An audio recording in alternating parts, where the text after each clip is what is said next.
I woke up to the sound of the sliding door clicking shut. At first, I thought it was a dream, the kind you wake from in a haze and forget before morning. But the cool breeze that slipped in through the half-open door told me I wasn't dreaming. I sat up in bed, the sheets sticking to my chest, and saw the faint outline of my wife, Claire, disappearing down the moonlit walkway outside our villa. She was barefoot, silent, moving fast. Something inside me clenched. We were supposed to be on a healing trip. After months of drifting apart, we had booked this resort in the Maldives, a white sand paradise with turquoise waters, to breathe life back into what had become a marriage of quiet distance and careful silences. But at that moment, as I watched her vanish into the night, I felt an icy certainty. I wasn't the only thing she was running from. I grabbed a t-shirt, slipped into sandals, and followed. The resort was hushed, the night alive with the rhythmic crash of waves and the chirp of crickets hidden among the palm trees.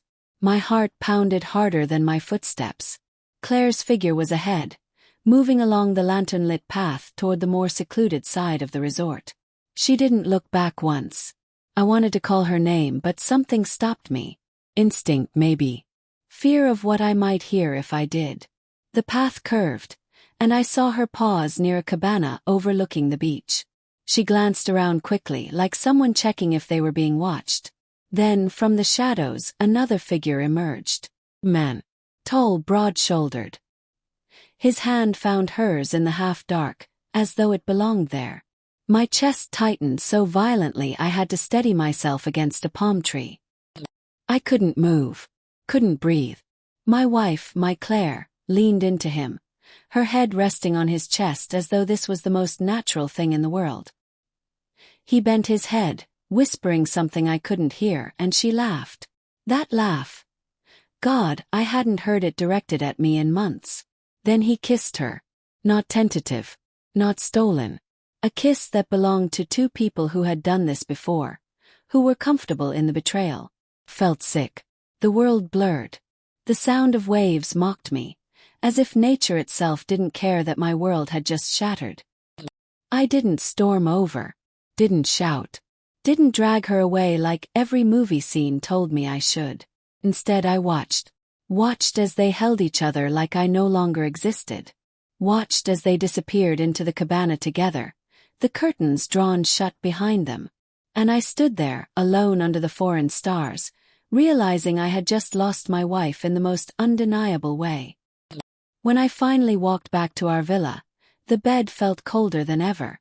I sat there until dawn, waiting for her to return. She came in just before sunrise, hair tousled, eyes bright in a way I hadn't seen in months. "Oh, you're up early," she said too casually.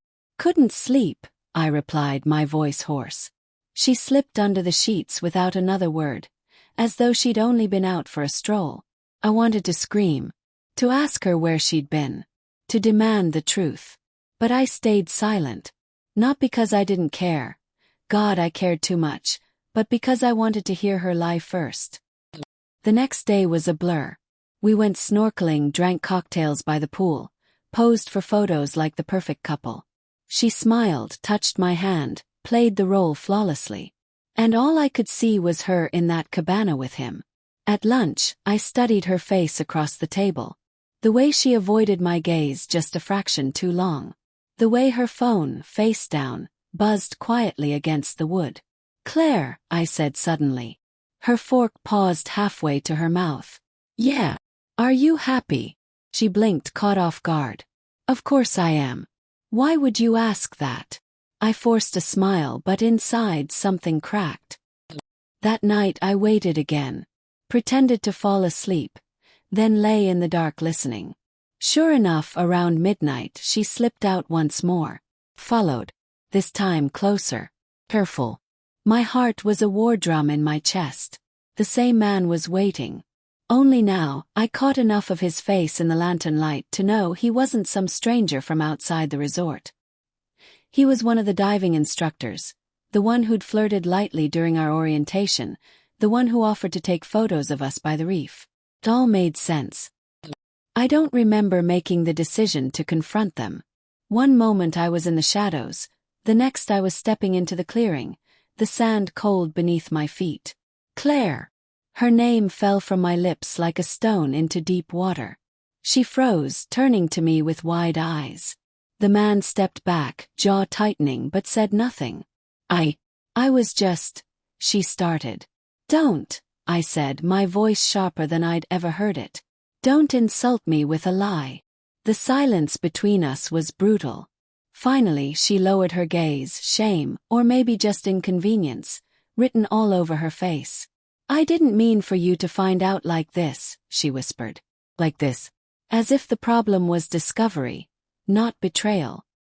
We walked back together, though it felt like miles. She tried to explain once we were inside, words tumbling out like excuses she'd rehearsed. It just happened. We've been so distant. I felt alive again. Each sentence was another knife. So you decided to find alive in someone else's arms? I asked, my voice trembling. While I was here, trying to fix us. Tears welled in her eyes, but I couldn't tell if they were for me, for her, or for the man she had just left behind. I didn't want to hurt you, she said. I laughed bitterly. You didn't want to hurt me. Claire, you gutted me.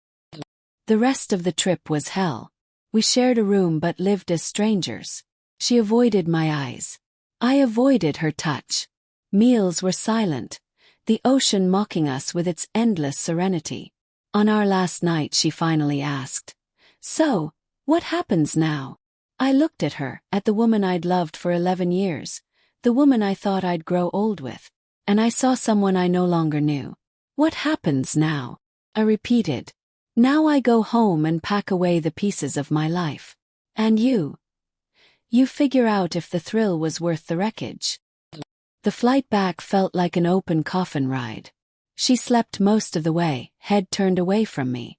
I stared out the window, watching clouds pass like fragments of the life we'd had. When we landed, I didn't wait for her. Didn't take her hand, didn't share a cab. I walked away, my suitcase trailing behind me like a broken promise. It's been months since that trip. The divorce papers are signed now. Her name fading into the background of my life like an echo. People ask me if I'm okay, if I'm healing. Tell them yes. Sometimes I almost believe it. But every so often, I still wake in the middle of the night, convinced I hear the soft click of a sliding door. And for a moment, I'm back there, barefoot on a moonlit path, watching the woman I loved slip away into someone else's arms. And the truth hits me all over again. It wasn't the resort that ruined me. It was the night I realized I was already gone from her heart.